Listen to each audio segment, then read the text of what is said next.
Jean-Marc Cabrol, bonjour. Bonjour Eric. Aurélien Montaru, bonjour. Nous sommes chez Aurélien, c'est à la fois ta maison et l'endroit où tu travailles, tu es sérigraphe sur Béziers, voilà, et on expliquera pourquoi on est ici, mais on va parler de cette feria d'hiver. On connaissait la feria, le village troisième mi-temps, Jean-Marc Cabrol, bien sûr. Tu peux nous dire, ça fait de nombreuses années que tu t'en occupes, ça remonte à Ça fait 25 ans. 25 ans. Je m'occupe du village sur mi-temps. Donc une animation qui est supplémentaire, qui fait partie de la feria et qui est autonome même. Hein. Oui, mais c'est sur une idée de Christophe Burt, le directeur de Zingazenga. Au cours de repas, il m'a dit que je devrais faire la feria d'hiver. Donc c'est une idée que j'ai trouvée très bonne. Et on s'est laissé là-dedans. Bon, c'est quand même beaucoup de travail. Parce qu'on n'avait que 3 mois pour l'organiser. Ouais. Donc on a fait C'est un événement festif, il n'y a pas de taureau, on n'est pas dans les festif, arènes. C'est vraiment comme le village voilà. sur les allées. On voit des allées pour le quai, c'est pareil. Et c'est à Zingazanga, là, c'est couvert. C'est couvert, avec des terres d'Alang, des jeux gonflables pour les petits, une exposition de voitures par Ivigo. Et ensuite, c'est des artistes. Un stand de bougies aussi, Mamour Bougie. Stand de bougies aussi. Mamour Bougie. BZ aussi, qui aura son stand.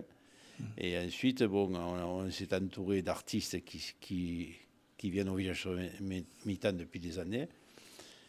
Et en plus, le plus ça va être cette année, c'est les 3 matchs de l'équipe du tournoi des 6 Nations, dont l'équipe de France, qui seront télévisés en direct. Sur grand écran, à Zingazanga. À Zingazanga, intérieur.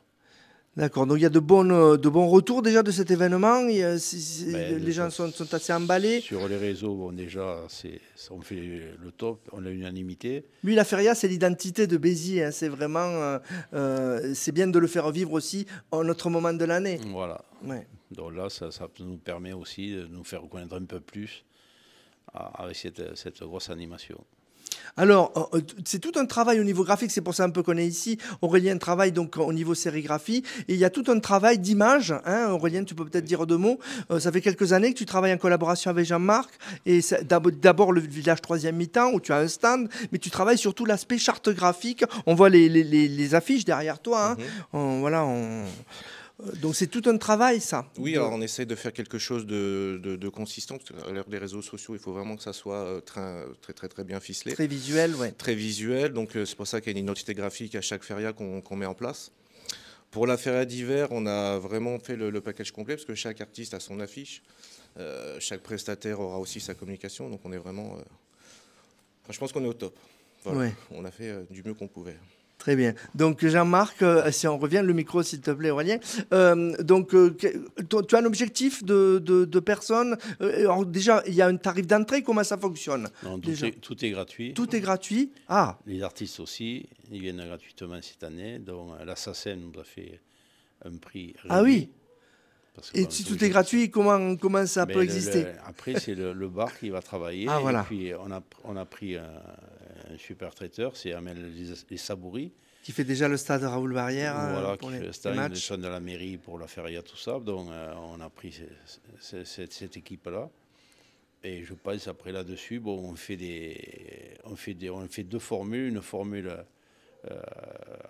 table ronde assis et une formule mange debout. Donc de 4 personnes et 8 personnes. C'est les consommations qui sont payantes, simplement. Tout le monde peut venir. Et une partie par rapport aux partenaires, s'ils prennent une table, s'ils retiennent une table, là-dessus, moyennant, on leur fera une facture, et là on gagne quelque chose dessus. D'accord. Mais c'est surtout le bar qui va ramener, équilibré du moins, parce que là on est parti, on est sur des œufs. Oui, voilà, tu m'en parlais tout à l'heure, même la village troisième mi-temps, c'est pas quelque chose, c'est pas une machine à cash, quoi. Vous êtes sur le fil chaque fois. Il vous reste pas beaucoup d'argent. Il y a beaucoup de choses à payer, beaucoup de frais. Le village de troisième mi-temps, il fallait une association qui fasse le tampon entre les professionnels sédentaires qui sont dans le village de troisième mi-temps et la mairie. Donc on a créé cette association, Esprit, elle ne fait que ça. Elle n'est pas là pour gagner de l'argent, loin de là. Voilà. Elle est là pour équilibrer. Donc après, elle paye, c'est elle qui paye les artistes, la SACEM, qui paye la sécurité, la décoration. Et ça monte un budget, c'est important. Donc, Hein, voilà. Donc on était parti, là on va arriver sur un budget de 113 000 euros. Et merci de le dire, ouais, c'est quand même pas... Il y a une dizaine d'années, on était péniblement à 60 000 euros. Mais là, bon, pour la feria d'été, on va faire des animations à partir de midi avec des groupes d'artistes pour 2024, locaux ouais. aux alentours de Béziers, puisqu'on fait travailler pas mal d'artistes du coin. Et après, donc, il y aura une première partie entre 11h, enfin midi et 15h. Ensuite, il y a les balances et à partir de 17h, c'est non-stop jusqu'à 3h du matin. Enfin, nous, cette année, on arrêtera à 2h30 du matin. D'accord. Ça pose des problèmes. Un peu plus tard que cette année ou que l'an dernier? On arrêtera à 2h30, c'est 3h, mais nous, on arrêtera à 2h30. On a décidé d'arrêter. D'accord. Par rapport à la sécurité. Le bilan de 2023 de la feria d'été, il est bon? Mais le village troisième mi-temps, ouais. Depuis 2022, on est en progression. Mais elle a cartonné, la feria, au niveau du nombre de... Voilà, Vous avez suivi, bien sûr, en progression, du moins. Et là, 2022, ça a été une réussite. 2023, c'était plus qu'une réussite. Donc, on envisage que 2024, ce soit une réussite aussi. Ben, et réussite aussi pour cette feria d'hiver, puisque c'est la première. Et vous faites, voilà, c'est le lancement. Donc, on souhaite qu'il y en ait d'autres. C'est la première. Ce sera le test. Si on réussit la première. L'objectif, c'est quoi? Il y en aura c'est l'équilibre financier ou c'est quoi l'objectif? Équilibré, c'est tout. Voilà, équilibré. Voilà. Équilibré, faire plaisir et remplir la salle aussi. Faire plaisir et remplir la salle. Je le répète dans le micro pour voir Aurélien. Faire plaisir, remplir la salle et qu'il y ait le plus possible de personnes en fait. Oui, c'est un événement festif populaire, hein, c'est ça, populaire. Que ça matche en fait, voilà, vraiment que les gens viennent au maximum.